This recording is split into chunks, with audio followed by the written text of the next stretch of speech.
But you know, I wanted to start off by saying I'm glad to be in Ellicott City, so that you know I'm from around here, right? Originally, because people will come through and go, so how do you get to Ellicott City? I say they're not from here, right? I know. Or the people that say Towson or something like that. It's like it's Towson, come on. You know? So anyway, it's good to be back in Baltimore.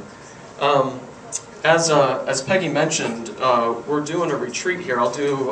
Does anybody watch Click and Clack or listen to Click and Clack? There's like on National Public Radio. Those guys that do the car talk thing. You ever hear that? Right? They call it the shameless commerce division when they talk about the stuff that they sell. It's actually all very cheap, but they call it shameless commerce. So a couple times I'm going to continue to do what I call shameless evangelization. I guess, but we have a retreat coming up here in the Baltimore area, July 8th and 9th at Our Lady of Perpetual Help. And the reason I mention that one more time is because, and there's a couple other advertisements or just information that you can pick up on the table in the back there in case I forget at the end. These are kind of take-homes. Is that retreat that we're doing will be me and 4 other younger Jesuits, and we'll be doing a Friday evening and Saturday all on basically the first half of the spiritual exercises of St. Ignatius. Doing an overview of the first half of that formula for retreat and for faith in daily life. And what I'm going to offer here is just one little bit of the little bit that we'll offer on that retreat. I was saying to Peggy, and I was having dinner with Father Eric Arnold beforehand as well, that in a way every time I give this talk I feel like, we just skimmed the surface so much. I always get so many good questions because discernment and decision making is something that all of us care about, and probably especially a lot of you as young adults. There's a lot of big decisions to make at the vocational level, at other levels as well. So what we'll do here will just the tip of the iceberg. A lot of people ask me about discernment, and what I have to offer as a Jesuit does come from basically this little book, not too thick. How many people are familiar at all with the spiritual exercises of St. Ignatius? Maybe some people went to Jesuit schools or whatever. You've done retreats. Legionaries of Christ have done retreats in the past on the spiritual exercises. Various different groups. The spirituality of the of Ignatian spirituality of the spiritual exercises. Obviously, our founder, the founder of the Jesuits, St. Ignatius of Loyola, wrote them. But it's really a spirituality for the whole Church. He's the patron of retreats for the Church Universal. And so it's good to know that some people are somewhat familiar. But for those who aren't, this little book is really written for people giving somebody a retreat. It's for spiritual directors. And so a lot of people say, well, I'm going to get the spiritual exercise of St. Ignatius, and I'm thinking about reading that. It's like, well, okay, you can read it. First of all, it might not be that interesting, because you kind of start to read through and it's like, this doesn't really flow that well. He must have been a Jesuit, because this makes no sense. Like, what is he doing? What is he doing with this? It would be kind of like picking up, I have a bad back, and so I do some of that Pilates stuff, Pilates roll, yeah, thank you. You get a fan for everything in every crowd, right? So it would be like taking a Pilates exercise book and saying, I'm going to read this Pilates book. It's like, okay, well that would be good, you'd be somewhat familiar with it, but you don't get the benefit of it until you do it. That's what the spiritual exercises are, and why he called them exercises. He makes that connection specifically. It's like physical exercise, you're going to do it. So some of the things I want to offer today are ways that you can apply in your daily life some of the principles that he mentions. Let me start with a little story. Because I think it's important for us to know that the saints, like St. Ignatius, who eventually taught so much about discernment, weren't always very good at it. I think a lot of us come to decision-making, we think, I don't know, I've made some decisions, I'm not really sure if I know exactly how God's calling me. I've been living the faith maybe more seriously for a while, some of us. Maybe some of us have had some kind of reconversion time or conversion time. But we go along, we're like, I still feel like, I don't know how good I am at this. Well, St. Ignatius started off that way as well, and he learned over a lifetime. But here's the story. Early after his own conversion, so Ignatius grew up about 400 years ago, northern Spain. He was a nobleman, and he was kind of a minor knight of sorts. So he was involved in a lot of battles, he was involved in a lot of things of the world. He was raised Catholic, would say he was Catholic if anybody asked him. He lived in Spain at that time period, late 1400s, early 1500s. He was Catholic. He was kind of a Catholic in name only, kind of a lukewarm Catholic. And so he was into fighting, he was into womanizing, he was into partying. That's pretty much what he did, and he'd go to Mass on Sundays, So he was kind of living the college life as a young adult. He was wounded in battle And while he was recovering from battle, he had his conversion experience. Won't go into all of that now. There'll be more of that on the retreat if you'd like to come. But as soon as he had this conversion, he decided, I'm going to go to the Holy Land. So he took off from his hometown, Loyola, in northern Spain, and was traveling on a donkey. And was traveling along, heading towards Barcelona, where he was going to pick up a ship, try to get to Italy, and try to make his way to the Holy Land, which he eventually did. But as he's riding along, at some point in his journey, a Moor came along beside him. So at that period, these were Muslims living in the Iberian Peninsula in Spain. And he and this Moor got into some theological discussion. Now, the Moor, as a Muslim, believed in Jesus as a prophet, and actually, a lot of Muslims revere Mary, the mother of Jesus the prophet. And so they got talking about Mary in particular. And they got in this conversation, most of it was pretty good, but the Moor said a couple of things which were certainly not the Catholic view of the Blessed Mother, and so Ignatius listened to this, but he was new in the faith, didn't know how to respond to it, didn't know how to explain what he thought, and the Moor eventually, on his horse, kind of rode on. Now Ignatius, as, this soldier, newly converted, and kind of a hothead, really, Basque hothead, he's riding along and he thinks, I really don't like what he said about the Blessed Mother, and I'm not sure what to do about this. I could either go the way that I'm going, which is a different way than the Moor is going, or I could follow him, and I still have my sword with me, and I could run him through. This was his discernment moment, right? What do I do? The one or the other. So he's really, he's new in the faith. He's really thinking, should I do this? Should I defend her honor in this way? What should I do? He's trying to make a decision. He says, I don't know how to decide this. So here's what I'll do. Coming up ahead on the path, I know the Moor went this way, and I want to actually go down this lower road here. But I'm just going to, before I get to this fork in the road, I'm going to let go of the donkey's reins. And whichever way he goes, that's what I'll do. If he goes to the left here, I'll go on my way. If he goes to the right, I'll go find this guy and kill him.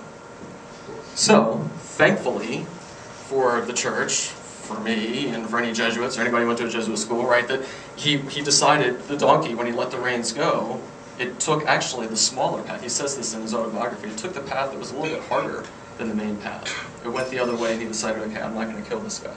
Okay, so here was his first moment of discernment. And I'll share with you a little inside joke, too, when in the Jesuit community, when superiors make decisions that we don't quite like, we'll go along with it, but we'll say, we know who are making the decisions from the beginning, and there's various words for donkeys you can use for that. So just a little inside joke there, of the human element of religious life. But St. Ignatius went along, from that point of making that decision, he went along to listen to the Lord, enter into a deeper relationship with the Lord, and to learn a lot more about what actual discernment is. I'd like to, even after talking for a little while, on that note, I'd like to begin with a prayer that struck me a while back when I was praying it from the Liturgy of the Hours. Sometimes I have this on a screen or on a handout, but I think you all can remember it. It's from Week 3 morning prayer in the Liturgy of the Hours. It's taken from Psalm 119, and your response would be 3 different times, incline my heart according to your will, O God. Please repeat. Incline my heart according to your will, O God. Speed my steps along your path. Incline my heart according to your will, O God. Glory to the Father, and to the Son, and to the Holy Spirit. Incline my heart according to your will, O God. That's what's called the responsory in the Liturgy of the Hours. And that struck me because that simple prayer from the Psalms, incline my heart according to your will, Lord. Incline my heart according to your will, is the context for any decision-making that we do as Christians, as Catholics. Some of the stuff that you'll hear coming up sounds a little bit formulaic. St. Ignatius, in this guidebook, he was a deep believer at heart. He was also very a brilliant man, a brilliant thinker, and a brilliant synthesizer of different spiritual traditions. And so some of the things here can seem kind of formulaic, but it's all in the context of this book that really, and done in its full version, is a 30-day silent retreat. 30 days of silence, praying mainly with the Gospels through the life of Christ. It's something that all of us as Jesuits we do in our first year, and other people are invited to do it as well in a week version, or if you can't take 30 days, in a week version, or in the midst of daily life, or in a 3-day version. But entering into deeper relationship with the Lord, that's the context for everything he says about discernment. And so I think it's important to keep that in mind as we go along making our decisions. The first and most important thing to do is to draw closer to the Lord. a first practical guideline about discernment, and this kind of harkens back to the story about St. Ignatius too, that discernment, properly understood, is not about choices between right and wrong, right? So in a way, all of this talk, I mean, it would be a great talk, and I'm sure you've heard presentations that deal with kind of struggle in the moral life, right? How do I become more converted? How do I move from sin in my life into greater repentance, into greater conversion? But this is actually taken a bit to the next level. An authentic discernment is a choice between goods. It's a choice between one, two, or maybe more things that are good things in and of themselves. And so St. Ignatius is like decision-making there, and in a way it really doesn't count, you know, killing this guy or going on my way. But just a couple more practical examples. So, for instance, at a bigger discernment level, you know, it would be a good discernment, an authentic discernment, to say, you know, in prayer, am I called to consecrated religious life, or am I called to the vocation of marriage? You know, that's an authentic discernment, a choice between two good things. To say, you know, should I be in my life a law-abiding citizen, or should I be an axe murderer? No, not authentic discernment, right? You have choice between goods. Or something like, you know, if with the economy as it is, okay, I need to bring in a little bit more cash flow, I've got a job, maybe thinking about getting a part-time job. Should I work at, like, you know, Starbucks or some other local coffee house in the evening to make some more money, or maybe do some substitute teaching on the side, like those kind of choices between different career options, good things in and of themselves. You know, should I start online investments on the other hand, or should I start selling drugs in the high school parking lot? No, not that do right? Choice between them. So, anyway, very stupid examples, but you get my drift. What I'd like to do, actually, to start off, those are kind of silly things, but at the beginning of a talk like this, I think it's important to have in mind something in particular, something in your own life. So just take a few moments, if you would, and think of some decision, maybe one that you've made recently, maybe one that you're dealing with that you're trying to make now. Again, it could be something you've already decided or something that you're thinking about now. It could be a big discernment issue, it could be a smaller thing, it doesn't matter. But think of something that you can kind of use as a test case, perhaps, as we go through. This is kind of putting things on the line, right? I'm not guaranteeing that I'll solve your discernment issue tonight, but think of something, have something in mind. And maybe if a few people could share those, we'll get practical right away.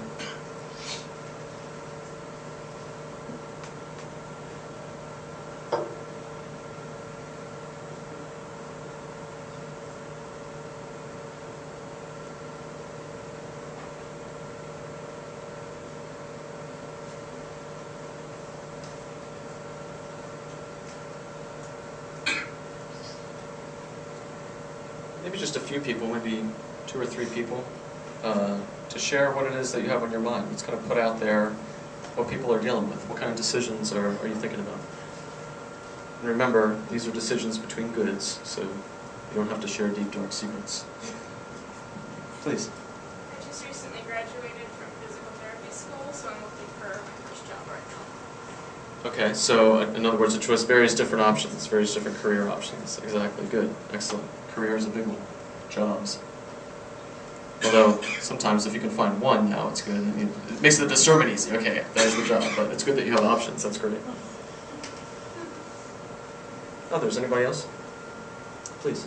I'm thinking about joining the Army, the U.S. Army, and then I'm just debating like when and maybe like how long or that I want to do it. So. Okay, so you're pretty much set on entering the military, entering the Army. Maybe, I don't know. I'm trying to think through the Okay. positives and negatives. Okay, and various different choices along the way, exactly. I mean, big choices like that, every big choice oftentimes lead to then these smaller choices. Big discernment thing, a big vocational discernment, some kind of a career option, and there's the minor discernments that come through. It's something we're really always doing. Maybe one more. Gentlemen? Guys are just decisive, they're like, no. I was given this a version of this talk in Milwaukee not long ago, where I'm based, and I walked over. The people were kind of quiet like this, you know, a little shy. So I walked over. A guy it's Milwaukee, he had a Miller Lite. So I picked it up. I was like, you know, discernment, Miller or Bud.